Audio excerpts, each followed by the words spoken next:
Thanks for joining us. We're talking about infrastructure funding. We know that for Southeast Asia, it requires about $3 trillion by 2030, a massive amount, but there's also a massive infrastructure funding gap. And for those of you who have been in the space for a very long time, we've been talking about this funding gap forever and ever. And here we are, still talking about the funding gap. Novan, let's start with you. I mean, what's going on, right?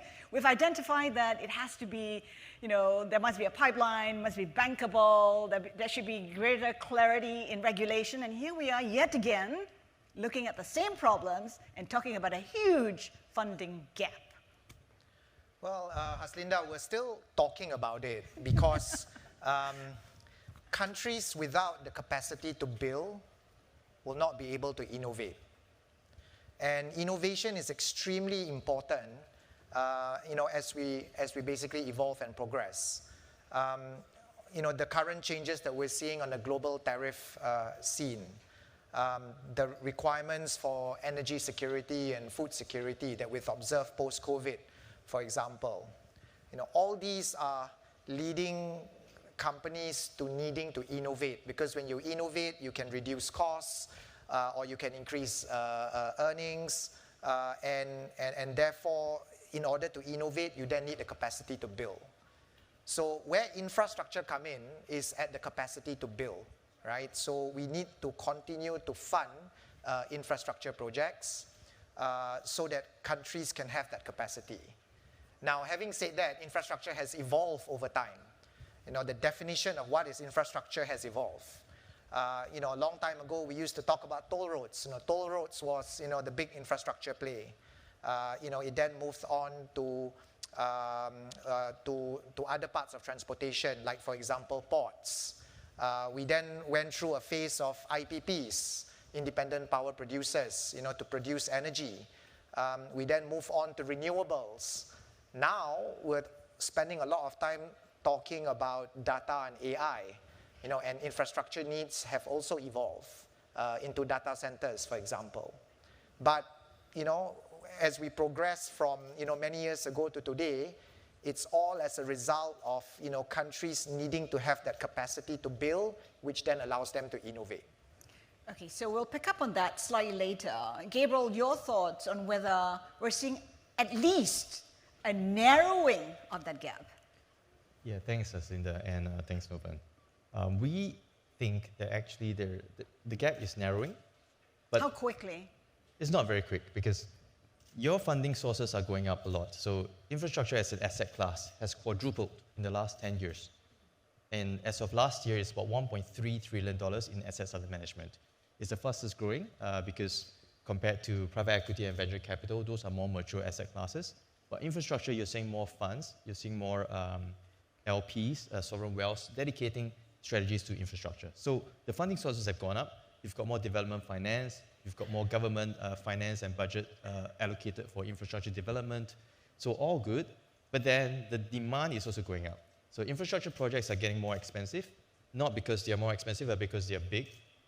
They're strategic. Some of them touch on geopolitical interests. And basically, you can never catch up because the new asset classes or the new assets that come into infrastructure includes data centers, which are huge in terms of capacity, capital intensity. So in order to build that data center, in order to build that AI ambitions between US, China, and the rest of the world, there's also something behind that backbone, which is power. And the energy grid will be under a lot of constraint because of the need for this power from the power-hungry data centers. You talk about the power grid. Just to pick up on that, the ASEAN power grid, it's gone nowhere.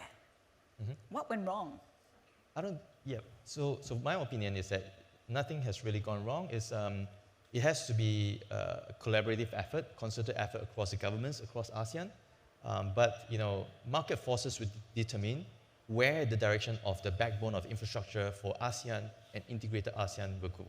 So essentially, where we have seen a very strong push in infrastructure is in data centers and connectivity.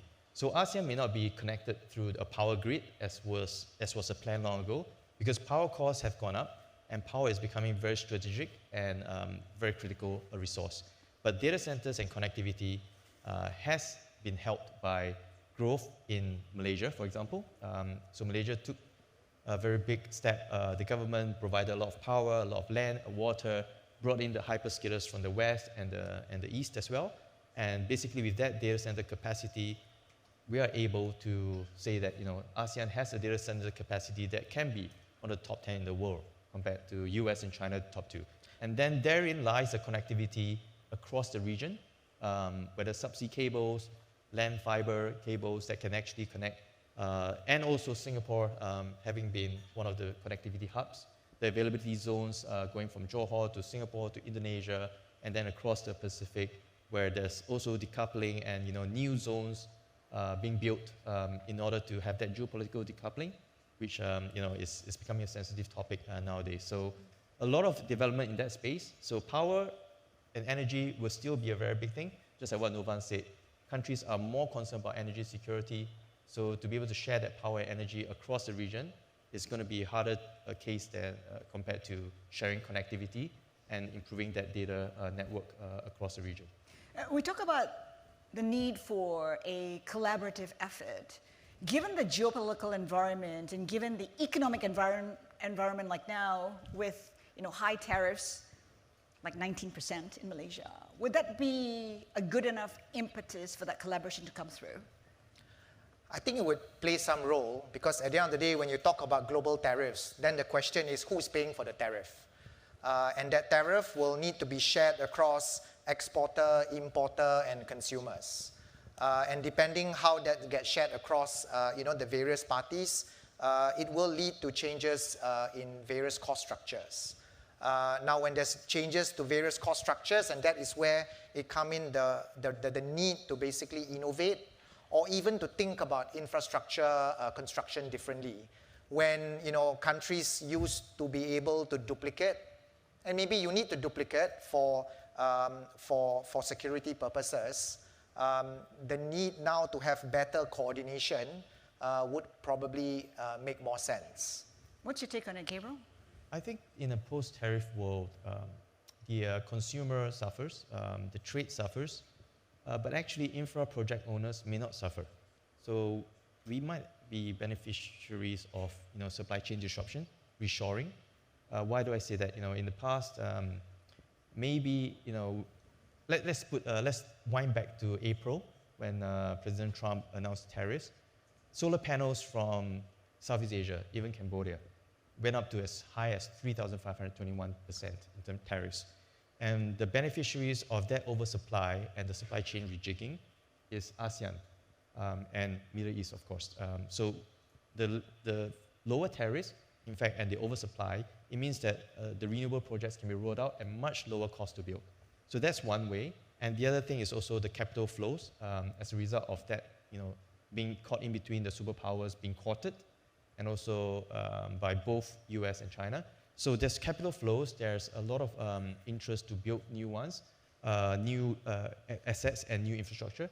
And on top of that, there's also this trade and digital diplomacy, which is happening from both sides, that would then help to lift up some of the infrastructure boat, if you will.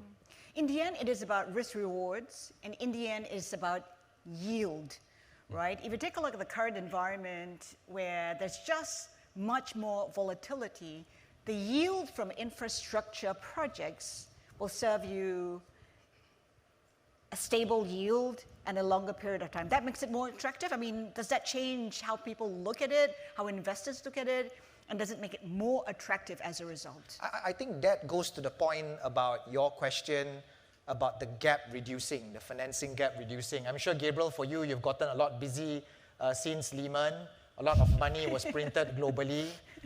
All that money is looking for returns. And a lot of it went into in infrastructure funds, like the ones being managed by Macquarie.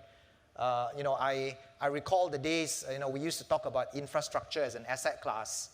Now, sometimes when we discuss with our asset manager clients, people are talking about core plus or core. Everyone's trying to redefine what is infrastructure, so that people like Gabriel and Macquarie can deploy a lot more funding.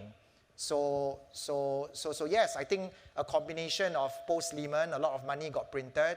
rates now coming down, volatility increase. Asset managers, as part of their asset allocation strategy, is looking for safer place to invest, and they basically go to infrastructure, core or core plus type of assets. Is that a fair But the thing is, I'm sure explanation? Gabriel wants higher yield. He doesn't want stable yield, No, right? but investors Aren't you looking for higher investors yield? that go to Gabriel is happy with 8-9% returns. Yeah. I would say that everyone is happier with higher returns, right? Including CIMB as well, who are trying to work out some very nice package. We're just discussing a deal backstage. Yeah. So Gabriel is trying to ask for more, for cheaper rates from CIMB. I just said, absolutely okay. Just get us the operating account, the investment banking mandate, and all the other cross-sells that we can get from Macquarie. But he's saying 8 to 9% is our cost of capital. If his cost of capital is 6 or 7, then it's very hard for us to make any difference, right? Correct. So then there goes the infrastructure dreams of ASEAN. But in all honesty, I think CIMB plays a very big role as well. It's not just the yield, but also the interest rate environment. You've been able to break the mold, go into new sectors, funding data centers when it was quite a new asset in Malaysia. And a lot of times, data centers, you have to build the core core and shell before you can actually build the M&E and the electrical fittings. And that one is 20% of capex, which in today's market is easily 100 million for a 50 megawatt business. But in terms of yield, I think the good thing is, infrastructure has also grown because it's become a very stable asset class for the stable and mature assets. Not the greenfield ones that we're talking about, but as assets and, for example, data centers or ports, power plants, as they mature, they generate 9 to 11% yield, very stable. That's unlevered. And when you lever it up, it gets better. And when you can actually provide that kind of stable yield very consistently across a 20-year service agreement or a PPA, you basically, in a declining interest rate environment that we are facing now, this becomes even more attractive. And hence, we see a lot of new products. So funding sources, you have many different ones. You have development finance was coming in to bridge that first loss and risk capital. And I'll go into something that Australian PM actually mentioned today. You have funds like us, you have banks like them, and you also have public market entities. CIMB listed this trust. There are infra trusts now, Prolintas in Malaysia. You have REITs, data center REITs in Singapore, NTT, Capo DC REIT, and you have the Netlink fiber to the homes, retail fiber REITs, which are giving 7% yield, 8% yield in a declining interest rate environment. So we are freeing up capital across the whole capital structure, and it's flowing down, cascading slowly. Hopefully, things will stabilize, and political acceptances and will continue to support that capital market. But you raised a good point. I just want to add on to Gabriel. Yes, there are return requirements from this asset class, but it also evolves over time depending on what the global rate environment is. I'll just give you one example. I mean, a long time ago, we used to do toll roads, and toll roads, had equity funding and debt funding. We then IPO the equity funding. So for example, Plus Expressways, which is the North-South Expressway connecting all the way down from Singapore, Johor up to North in Thailand. That used to be a listed company, right, called Plus. Now over time, when the return requirements change, we then needed to change the way we think about funding a toll road. Plus was taken private. CIMB, of course, led the refinancing transaction for that deal. I fast forward to the last 2-3 years. There was another group of tollways which was owned by a company called Gamuda. And we then realized that the cost of debt was cheaper than the cost of equity. It didn't make sense to be part of a listed company. So what CIMB did was, we then spun off the tollways into a private trust, not a listed trust. The private trust is called Amanat Lebuh Raya, ALR. ALR then raised debt funding to basically fund the spin-off of these toll roads from the listed company. And if I were to look at one of our most recent case study last year, you mentioned Prolintas, that's the business trust. Malaysia came up with the business trust, like 10 years ago, but but no assets were ever listed as a business trust, although the regulations were there. But last year, market conditions then were conducive for us to then list Malaysia's first business trust via Prolintas. The point I'm trying to make is there are many ways to fund infrastructure assets. You're right, it depends on the return requirements of investors. That return requirements will change over time as a result of the global environment. But you know what? We banks are nimble. We keep on thinking about different ways to make it work for investors like Gabriel. And we come up with innovative ways to fund all these projects. We talk about funding, and it's been thrown out there time and time again, is blended finance. Yet, it's not really been as effective as some make it out to be. If you take a look at Asia as a whole, the number of projects funded by blended finance is in excess of what, 130? That's not many. So what do you do with that? Is that the most innovative way? The concept of blended finance is not complicated. Blended finance is just someone lending me money so I can apply the spread that works for a bank and then make the project work. I mean, that's the whole concept of blended finance. So for banks like CIMB, we need a party to lend us money at low enough cost of funds. We add on our spread, and the project is still bankable. So it all goes back to who is able to lend this money at very low cost of funds. We see that a lot in development banks. Development banks work under very strict mandates. That mandate may not necessarily fund every infrastructure project in every country, because it's normally linked to a development requirement of that development bank. So you're right, you've not seen a lot of it. There are some of it. We, CIMB, we are working on one in Cambodia. But you won't see as much blended finance compared to other traditional funding methods because of the concept of blended finance. Yeah, I there are agree. limitations. But there are 3 points I want to leave with the audience as well. I think blended finance will grow. We already have a lot of DFIs, MDBs circling around Asia for the longest time. You have Asian Development Bank, and they've come up with really good cost of capital for PPP projects. You've got the IFC World Bank, you've got the various DFIs as well. And then the second thing is, today, this morning, just fresh off the press, the Australian PM, Albanese, actually announced that Australia is going to commit 175 million into IFM investors to 175 million for credit, and US also dollars? 50 million. Yes, okay. I think 175 Aussie, US 50 into a Southeast Asia PPP, private-public partnership fund that will be run by this infra specialist called Plenary. So there is a will to go into it, and however small it is, it could be the catalytic capital, the first loss capital that then drives other institutional capital to come in. And I'll give you the third thing would be an example of what Macquarie has done. Over 20 years, we've been investing in energy transition, climate change, and in India, we actually used a blended finance solution to roll out a very big electric vehicle platform called Vertello. So we took 200 million, or rather we had anchor investor from Green Climate Fund, which manages funds from various countries, including the UN. They put 200 million of capital into rolling out EVs. So we have charging stations, partners across the ecosystem.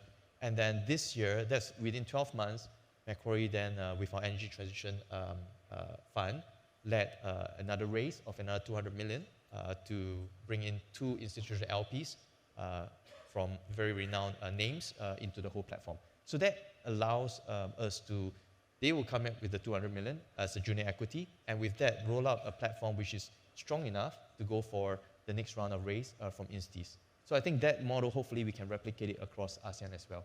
In terms of projects, it's not just within the respective ASEAN countries, but also intra-ASEAN. Where are the opportunities, the possibilities of intra-ASEAN infrastructure projects? We talk about data centers. Might that work? How might that look like?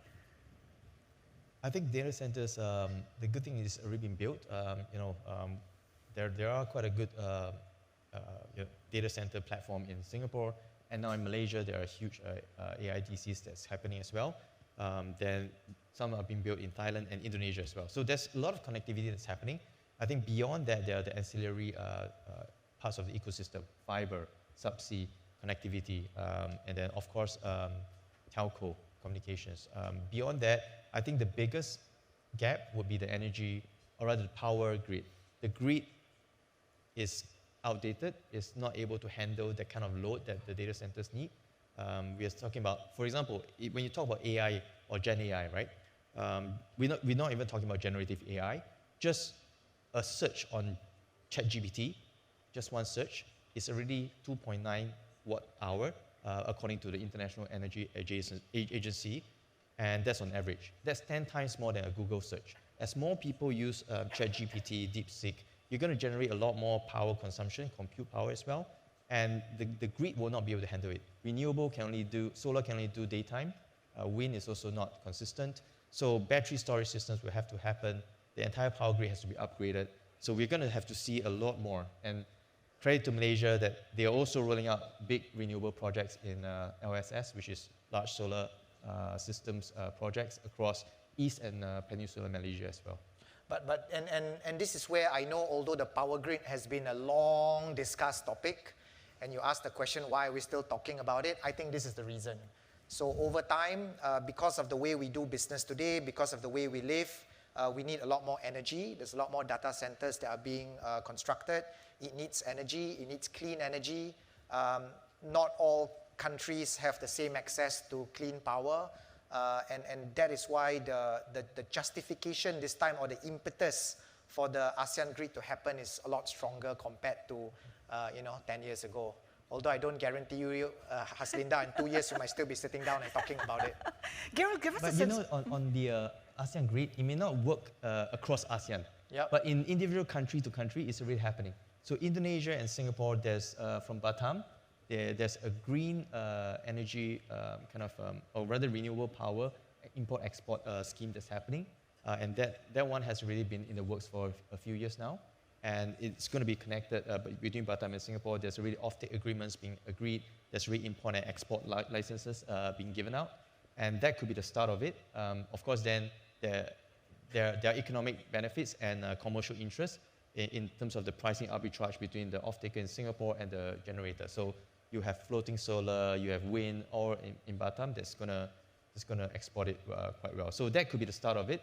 But across regional grid, it's going to be a bit more complicated. But in terms of private capital funding that project, you think that's not going to be a problem anymore? Because that's part of the reason why it's not really working, because it's not attracting as much private capital as it should be.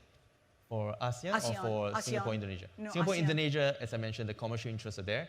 The pricing arbitrage is there. So there are a lot of capital trying to get into that space as well, in various forms. The ASEAN, I think, of course, the governments, the collaboration, the cooperation, and the policies that could drive it. I think there are a lot of decision makers.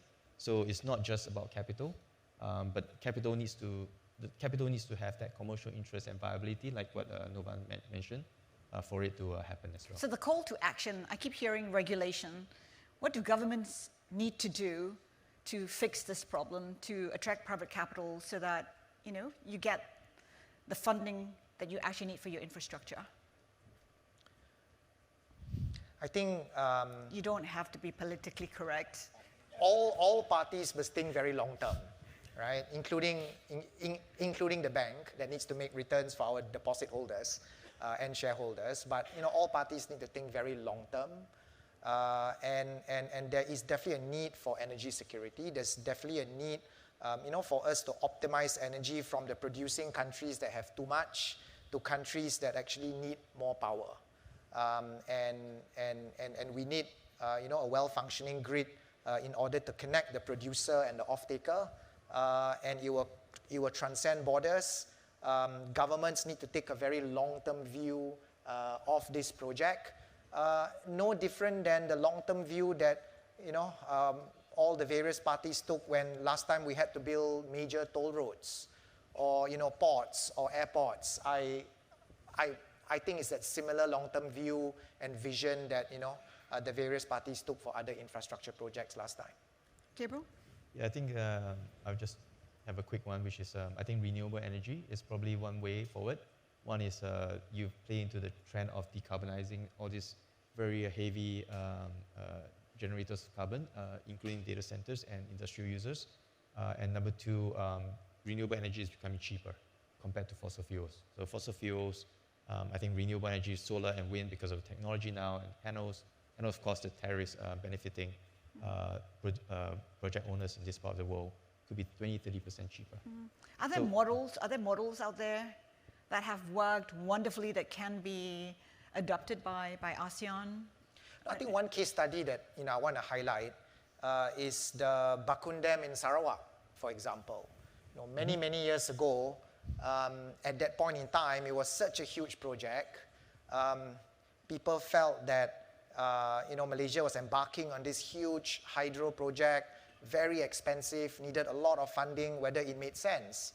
But if you fast forward to today, I mean, the price of energy in Sarawak is a lot cheaper than the price of energy, in West Malaysia.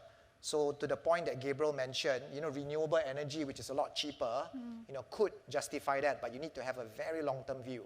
I mean, when you look at, Sarawak today and the price of energy and what we can do with that low cost of energy, and if you look back many years ago when Bakun Dam was first conceptualized and then executed, you would say that, yeah, the long-term view that the government took at that time was the right thing.